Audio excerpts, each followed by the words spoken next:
Hey team, Melissa from Melissa vs. Fibromyalgia here and founder of Yoga for the Chronic Life virtual yoga studio. I am so excited to be doing this. Last video was part 1 of all of the key fibromyalgia questions you need to know. I'll put a link to it below and up here and all over the place so that you can find it. Today we are going to talk about diagnosis, treatments, is there a cure, all that good stuff.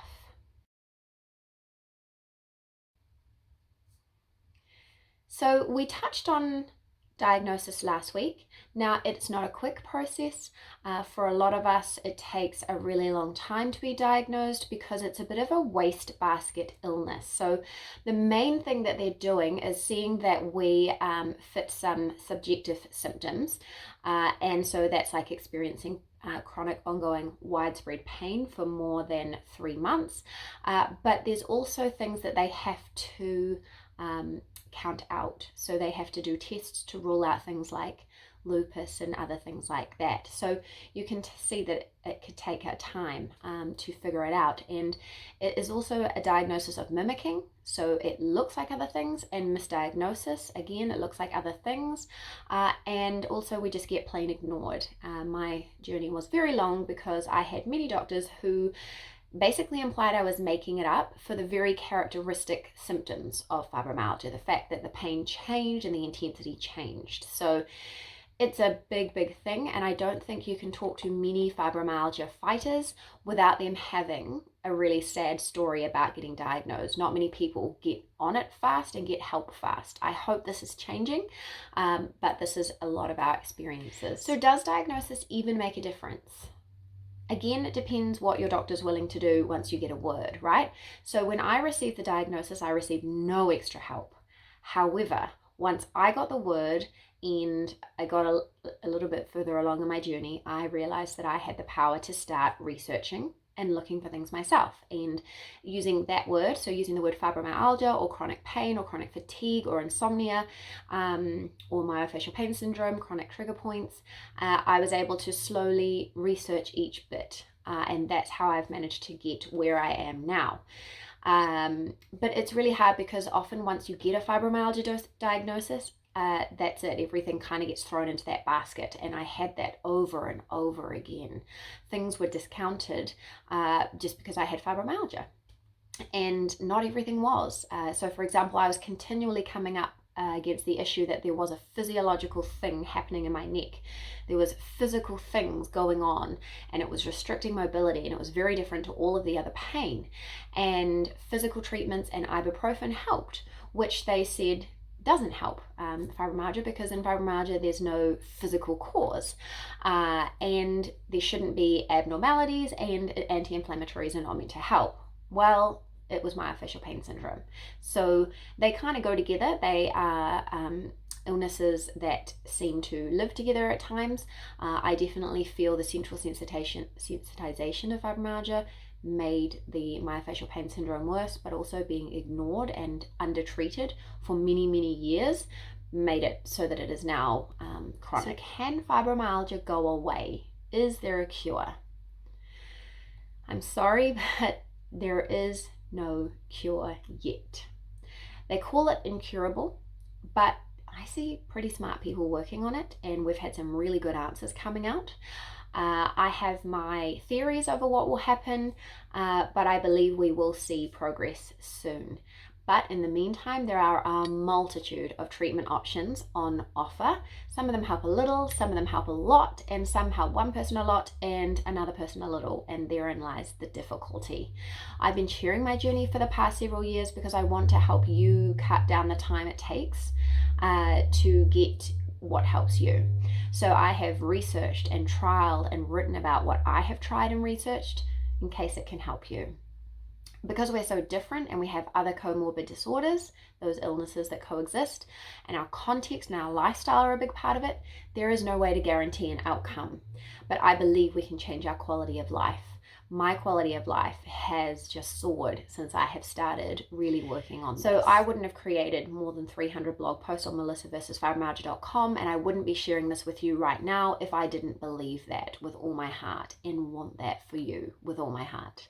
So we've got to be willing to try things, and we have to believe that we can improve our quality of life. And I know that gets hard when we get our hopes dashed and the doctors don't even know what to do to help us, and we just keep hitting what we feel like are brick walls. But if you choose one thing, just one, and start today, then choose another thing and just keep putting one foot in front of the other. Now, I have a free mini course, You versus Fibromyalgia, which will take you through 6 lessons to help you get started in your journey. So if that's something you need, I'll leave a link for you to be able to access that. Now let's go on to fibromyalgia treatments. Now I've got loads and loads of posts and videos and everything designed to give you ideas of what to do and what you can try, including the 2022 guide to managing fibromyalgia. So I'll put all those links there. Here's the summary. There's a multitude of treatment options on offer. Some will help a little, some might help a lot. What helps one might not help another. But the best thing we can do is research, talk with our medical team, and give it a go. So there's a few certainties when we're looking at treating fibromyalgia. One is that it will require multiple options, probably natural and medicinal.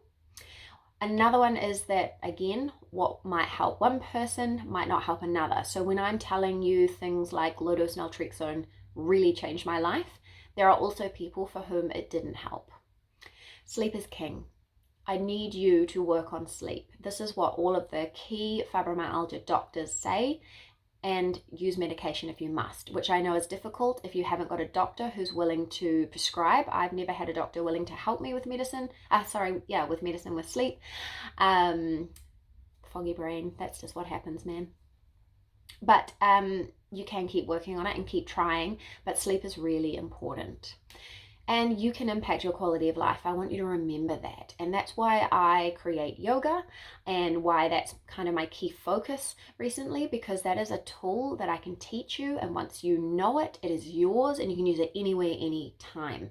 So for example, when I'm having a really bad flare, say the neck has gone crazy, the trigger points have gone crazy, and a migraine is coming, maybe the aura has already come and I'm starting to feel sick, I take my medicine, I take my heat pack, and I put on a yoga nidra guided meditation, and generally within a couple of hours I'm back up again, quietly and without too much light, back into life. So I'm not missing out on as much life now as I did before, and that makes a huge difference, doesn't it? Like how long we are suffering from the worst of our symptoms. But again, you will probably need help. So you need a medical team, maybe a coach, maybe a partner who's really supportive, just some people to help you balance the journey and go through it. And that's what I provide through the studio. We have the exclusive members group, so it's the yoga and the training for like managing symptoms and putting plans in place, but also that exclusive group where we chat through things. I think that's really valuable and people find it really helpful. So if you can find a good support group, that will really help you. Now, on the question of is there a fibromyalgia diet, there are diets that people claim to help fibromyalgia. Now, I'm not a health professional and I have no nutritional background. In my personal research, my conclusion is that we do best when we avoid our personal intolerances and allergies, eat less junk and more vegetables. And this is trial and error like a lot of things, but I don't think that there is any benefit to making our life harder and restricting our food for long periods of time without good data. This is an area, if you really want to dive into it, it's good to get help. Now, so we've talked about like the fact that not everything is going to help everybody. I do have a couple of books that I think will be really great that everybody will be able to take something out of. The first one is From Fatigue to Fantastic by Dr. Teitelbaum, and the other one is The Fibro Manual by Dr. Lipton. Now, From Fatigue to Fantastic was updated in 2020, so it's a little bit more updated. However, both protocols are pretty similar and have the same kind of foundational principles in mind. And I reread both of these regularly and always get a new snippet of something to learn. So they are definitely worth it. So in brief, what works for me, my whole of life protocol includes some key pillars, and I've got a lot more training available about this, so I'll leave that all below. And all of this information is in a free mini ebook, so I'll make sure that you get the link so that you can download that ebook and go through it one at a time and do some extra research. But we're talking low-dose naltrexone, recovery factor supplement, yoga nidra guided meditation, and the rest of the yoga tools, and pacing. Using the energy you have well helps you create more energy and improves your quality of life when you get out of that boom bust cycle. Another thing you could look into is the central nervous system. Again, I've got so much more information, so download that free ebook, and that kind of talks to you about what the central nervous system is, what it has to do with fibromyalgia, how that means low-dose naltrexone helps, and how yoga helps, and it helps by being part of that central nervous system and calming it down. There's also a lot of natural treatments and remedies.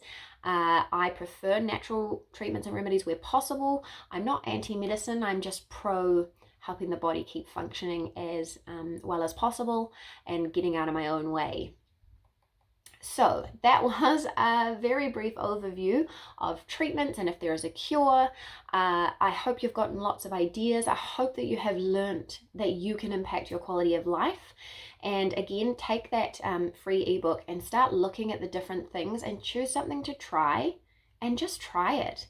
Now, if it's something like, medicinal or herbal or something with a bit more of a potential side effect, please talk to your medical team. It's always good, especially if you have a medical team who's willing to work with you. Otherwise, if it's something like try Yoga Nidra, get my free Yoga Nidra class and give it a go and see how it makes you feel. If you could do Yoga Nidra every day for the next 3, 6, or 12 months, I believe you would see such a good benefit for multiple reasons. So there's so much for you to try here, and I can't wait to hear that you've tried something and it has helped. So let us know your best treatment, the thing that has helped you the most, and I will catch you again next time.